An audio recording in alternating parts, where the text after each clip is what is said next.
You're 32 and you think you're behind just because your net worth isn't six figures? Let me stop you right there. That is the wrong way to think about money. Googling net worth by age won't help if you don't know how to use those numbers. In this video, I'll show you what a healthy net worth looks like in every decade and exactly how to act on it. Your net worth is everything you own, like savings, investments, property, minus everything you owe, like credit card debt or loans. All right, now that you know how to calculate your net worth, let's get into it. Your 20s. This decade is about getting smart. Now, net worth in your 20s is often a mess, and that is actually okay. When you consider student loans, entry-level jobs, maybe a few nights out at Taco Tuesday, most people can feel like they're barely scraping by. Or sometimes that they're in a hole so deep, they'll never escape. And you hear people saying jokes like, I'll be paying off my student loans until I die. But here's the thing, a lot of people feel really behind in their 20s, even though they might be doing relatively well. That's because nobody shares the messy stuff. You only see pictures of people going to Bali and looking at these cool views, but you don't really know how people's finances work beneath the surface. So let's take a look at some actual numbers to get an idea of where you stand. If your net worth is under $5,000 or even in the negative, you've got some work to do. Now, I want to pause here because it's really common for people in their 20s to have a negative net worth, especially because of student loans. And I get it. It can feel hopeless. If you're in your 20s and you just calculated three numbers, you're like, oh my God, I have $26,000 of negative net worth. But just knowing your number, even if it's negative, is so helpful to make a plan to improve it. Moving on, around $12,000 puts you at the median for your age group. And if you are at $75,000 plus, that puts you way ahead of the curve. Now, as you can see, there's a huge range in your 20s. Consider why. Maybe you graduated from college with $27,000 in student loans. Maybe you didn't go to college and you got a job right out of high school. Each of these choices or any choice that you made can result in vastly different amounts of money in your 20s. Here's what I want you to remember. If you've got a few months of emergency savings, or even if you are consistently investing in something like a 401k, you are ahead of the game. According to Charles Schwab and Gallup, only about 44% of people aged 18 to 29 have any money invested in the stock market. That means people in their 20s are taking their most valuable decade and letting it slip away. Even if they had invested $50 a month, that would compound into lots of money later in life. And I'm gonna show you those real numbers as you get older. Why? Well, in part because people in their 20s earn less and expenses are relatively high when you're young. But also because young people don't really think about money seriously until later, usually when they turn 40. They'll say things like, I don't make enough, I'll start later. This is all too confusing. Let me just be really honest with you. If you fall into this trap of saying, I'll deal with it later, that decision will cost you tens of thousands of dollars. The biggest financial mistake you can make in your 20s is waiting. So if you're in your 20s, here's where I would start. Number one, make investing a habit, not a debate. Start with $25 or $50 a month, send it to your 401k or your Roth IRA, and just set it and forget it. Even a small amount today will beat investing $200 a month later. That is the power of starting early. Number two, track your net worth and where your money actually goes. Use a simple spreadsheet like my conscious spending plan, which I'm gonna link below. Don't obsess, just check in once a month so you know your 4 key numbers. Number three, surround yourself with people who want to get better with money. I really recommend you find one friend who is curious and you start talking about money. Now, keeping up with friends is expensive, but building with them and learning from each other is incredibly powerful. Number four, pick 1 to 2 things you love spending on and spend extravagantly here. Then cut costs ruthlessly on everything else. That is how you can start to become intentional about your spending, guilt-free. Number 5, stop chasing trends, start building your foundation. You don't need obscure crypto tips or rate chasing or budgeting hacks. Some cool app, here's a cool app, look at my app. I don't have any financial apps on my phone. I don't need them. I have 4 key numbers, I focus on them, and then I get on with my life. Spend less than you earn, automate, invest for the long term, and then get away from your filthy computer that hasn't been cleaned in 6 months. Go outside and touch grass. If you can build the right habits now, like automating your savings and investing, tracking your key spending, staying out of high interest debt, you can set yourself up for decades of easy financial growth. And remember, in your 20s, boring is sexy. Don't try to beat the market. Just get in and start building your future now. Next up, your 30s. This is when you build systems, not just savings. Now, 30s can start to feel like a bit of a pressure cooker. You've got weddings, potentially children, the looming cloud of student loans, maybe casual guilt trips from your parents asking why you haven't bought a house yet. Meanwhile, your friends are getting new jobs, sometimes promotions, sometimes they're posting all these cool pictures, and you're wondering if it's normal to DoorDash sushi 3 times a week. Well, it's easy to feel behind, but let's actually zoom out for a second. In your 30s, if your net worth is under $30,000, you're below typical. Around $100,000 puts you at the median for your age group, and if you have hit $250,000 or more, that's quite impressive. But look beneath the surface. When was the last time you actually talked to your friends candidly about their net worth? How many of your friends even know what their net worth is? Too often, the only way we compare ourselves to our friends is to look at what pictures they're posting on social media. Wow, they took a 3-week vacation to Costa Rica. They went ziplining. They must be loaded. Maybe. Or maybe they ran up credit card debt to pay for it. Or maybe they have a side job where they earn $5,200 a month extra, which, by the way, you can use my Earn 1K program to start. In your 30s, you need to learn how money works. And more importantly, you need to realize you're running your own race, not simply comparing yourself to others. If you're in your 30s, here's what I would focus on. Number 1, automate everything. Set up a conscious spending plan that funnels your paycheck into 4 categories: fixed costs, savings, investment, and guilt-free spending automatically. If you've been obsessing over every dollar in a spreadsheet, stop it. Get a life. And remember, it's time to build a system that runs in the background. That is how you reduce stress, stay consistent, spend less time on your money, and actually get better results. Number 2, max out your 401k employer match. This is free money. If you want to set this up automatically, read chapter 3 of my book, I Will Teach You to Be Rich. Do not leave thousands of dollars on the table while agonizing over how much you're spending on avocado toast. Number 3, grow your income. This is the number 1 financial lever you can pull. Learn how to negotiate your salary. Build high-value skills. If your income grows, that solves a lot of financial problems. Remember, there's a limit to how much you can cut, but no limit to how much you can earn. Next, increase your investments by 1% each year. This is amazing. Tiny tweaks like this compound massively over time. Let me show you what happens when you increase your investments by just 1% per year from age 30 to 40. This is how you quietly build wealth while everyone else is worrying and reacting to financial emergencies. Next, talk about money early and often. Whether you're dating, married, raising kids, you gotta have these conversations about money now, because it's not just about math. Especially if you are married, it's about connection. You wanna be rich in your 40s? Great! It starts with boring systems and consistent action, the kind that people don't usually brag about, but the kind that really works. Your 40s. This decade, you take control or fall behind. Your 40s are extremely important. For most people, this is when they actually start paying attention to money.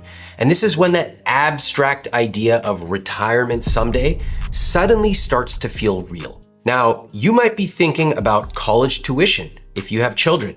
You're probably gonna start thinking about aging parents, your career path, potentially a mortgage, maybe asking questions like, can I actually stop working someday? So let's take a look at some real numbers. If your net worth is still below $75,000, you've got some catching up to do. Around $220,000 puts you at the median. And if you are sitting at $500,000 plus, you are ahead of the pack and potentially in striking distance of real freedom. Now, I want to point out that $220,000 for the median is a lot of money. And that's a lot because of the things that you have done until this point. Savings, investing, all the things I talked about in your 20s and 30s. Because in your 40s, the invisible scripts from your past finally catch up to you. Maybe you coasted on a decent salary. You weren't struggling, so you figured things were fine. Maybe you assumed that buying a house meant you were set. Or maybe you just told yourself, like so many people, I'll figure it out later. Well, later is here. And now you're realizing that just getting by is not the same as being in control with your money. You know, a lot of people spend years reacting to bills and emergencies, but it's very rare to see people being intentional with their money. The good news is there actually is still time. You have a lot of time in your 40s, and the habits of your past do not have to define your future. If you're in your 40s, here's what I would do right now. Number one, calculate your crossover point. That is the moment where your investments will generate enough income to cover your lifestyle. If you have never done this before, it will completely change the way you think about retirement. Number two, do a financial spring cleaning. Cancel your unused subscriptions. Check for overlapping insurance policies. Audit your spending leaks. You do not need to budget every single dollar. You do need to know your 4 key numbers. Now you can do this on your own, or you can join my money coaching program, which I will link below. Number three, talk about freedom. If you're in a relationship, this is a great time to get aligned. What does the next decade look like? What do you want your life to feel like when it comes to money? And how much will that cost? Number four, talk about money. We talk about kids, we talk about travel, we talk about our favorite restaurant. But when was the last time you had real conversations with your friends about money? Hey, how are you handling student loans? Which bank do you use? Ask these questions. This isn't weird. It's a way to learn about money with the people around you. Number five, switch from reactive to intentional. Don't wait for a financial scare to get serious. Be the one who takes the lead now before it becomes urgent. Now notice that these aren't just tactical moves, they are how you build real freedom in your 50s and beyond. Because the biggest regret I hear from people in their 50s is that they didn't start earlier. They ignored the clues in their 40s. Next up, your 50s. This is where you get strategic or you risk running out. In your 50s, the countdown begins. I'm not talking about the countdown to your death. I'm talking about retirement. This becomes a serious, very real deadline. If your net worth is under $125,000, you are behind and it's time to take action. Around $325,000 is the median. And if you are at $725,000 or more, you're in good shape and possibly within reach of early retirement. At this stage, you will find that people either have a well-oiled machine or they are scrambling to catch up. You know, they're panic Googling, can I retire at 60 with 100K? The difference is not about picking the perfect investment or being able to calculate PE ratios in your head. It's decades of consistent automation and important high impact decisions. It's not too late if you make rapid, bold changes right now. In your 50s, you have access to some of the best financial levers available. Catch-up contributions, tax optimization, estate planning. Used properly, these tools can make a 6-figure difference in your outcome, sometimes more. But this is also the decade where a lot of people make massive preventable mistakes. They fail to adjust their investments. They often stay overly aggressive. They don't take advantage of catch-up contributions. They make tiny little changes. Oh, maybe we should spend 2 weeks agonizing over our Hulu subscription. That's not gonna change anything in your 50s. You need to make big, bold decisions. And you need to start thinking about things like estate planning. If you don't have a will, if your partner doesn't know about your account access, if you don't communicate about money, what happens if and when you get hit by a bus? Also, don't forget about the optimizer trap. There's a lot of people who have saved diligently, invested, but now they can't bring themselves to spend. Some of them have $1 million, $2 million, $4 million, $6 million saved, and they still feel guilty booking a vacation. Freaking booking 3 layovers so that they can go across the country and save $26? What does it even matter? You spent $28 on a freaking bagel at JFK. They're terrified of spending money because somewhere along the way, they equated saving with safety and spending with failure. That's not a rich life. That's just hoarding money. And you don't get any points for playing small. If you're in your 50s, here's where I would focus my energy. Number one, max out every tax-advantaged account. That includes catch-up contributions for your 401k, IRA, and if applicable, your HSA. You're allowed to save more, so take full advantage of that. Number two, make a specific plan for your retirement. As you get older, you want to get really specific about exactly how much you need, when you're going to retire, and what life is going to look like. In your 20s, you can just be pointed in generally the right direction, invest enough, you're good to go. When you're in your 50s, you really want to get specific about it. Sometimes you can do this yourself. Other people might want help, in which case it might make sense to talk to a financial planner. Just make sure you pay a flat fee or hourly rate, never a percentage of your assets. Number three, create a withdrawal strategy. Start planning how and when you will take money out for retirement. Don't wait until after you retire, plan before. And this is the key to spending confidently and intentionally. Number four, get clear on what rich means in this later season of your life. Where do you want to live? What do your days look like? Don't just focus on not working, focus on what comes next. Number five, simplify everything. Make sure your spouse, partner, children, loved ones know where everything is and what happens next. Look, some of you are not even gonna make it to the end of this video. You better make sure the people around you know what to do when you croak. This is actually one of the most generous things you can do. Because in your 50s, it's not just about saving and investing more, it's about knowing how and when you will use your money. See, the goal isn't just to retire, it's to live well on your terms. And one mistake I see all the time, people love these videos where they are learning specific numbers and benchmarks, but they forget to subscribe. I post a new video every single week to help you master your money, so hit subscribe and I will see you in the next one. All right, let's move now to your 60s plus, the stage that people get totally wrong. You've worked, you've saved, you've invested. Now it's time to actually use your money. If you're in your 60s, a net worth around $375,000 puts you right around the median. In your 70s, it tends to dip a bit to $335,000. That makes sense. Am I the only one looking at that number getting terrified? $330,000 in your 70s, that's actually a scary number because it's not a lot of money. What are you supposed to do with $330,000 in your 70s when you're not making an income? A lot of people just want me to cut to the chase. How much do I need? Okay, you want me to tell you a number? I'll tell you a freaking number. Here it is. If I had to give you a number, I would say $1.8 million. That is how much you and your partner need to comfortably retire. Why? Because if you have $1.8 million in your portfolio, you can safely withdraw $72,000 per year, which, assuming you own a house, could be enough to have a very nice life. Now, the good news is if you're watching this before your 60s or 70s, you still have time. The even better news is if you start now and you act boldly, you can build up and accumulate money to live a very rich life. In an ideal situation, by the time you're here, you are finally using money to live life on your terms. Money's not meant to sit there and gather dust. It's there to be enjoyed. And yet, this is where so many people freeze. They just repeat phrases like, what if I run out? I can't spend that. It took me 30 years to save. I'll just give it to my kids. So they hoard, they underspend, they nickel and dime their retirement after decades of focusing on money and saving diligently.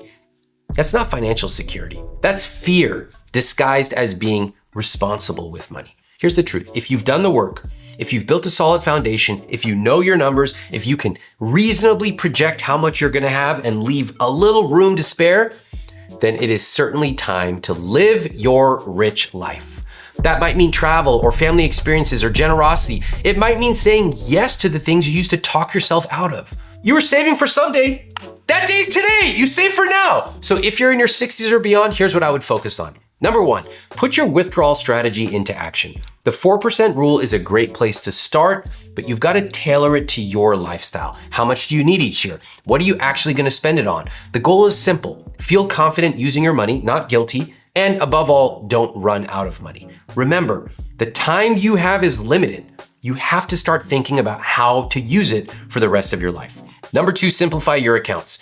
Fewer accounts means less confusion. Consolidate where possible so that you and your loved ones can easily manage things. Number 3, update your estate plan. Make sure your beneficiaries, your will, your power of attorney documents are up to date, and talk about this openly with your family. Number 4, define your rich life in this chapter. Don't just default to more of the same. What do you want to experience in the next 10 years, 20 years? Who do you want to spend it with?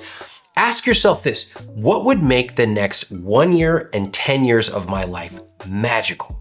Get ultra specific and then see how you can use money to make it happen. Which brings me to number 5, spend with intention. Yes, you're actually hearing a money guy tell you to spend money. Take the trip, help your grandkids, support the causes you love, tip generously. Use your money to create joy. Because while so many of us worry about running out of money, there's also the very real risk of never using it in the first place. If you're ready to take the next step and see these principles in action, I highly recommend watching this video. You can change your finances in 6 months. Here's how. In it, I walk you through the real strategies to take control of your money fast. It's the perfect next step after this video, so check it out.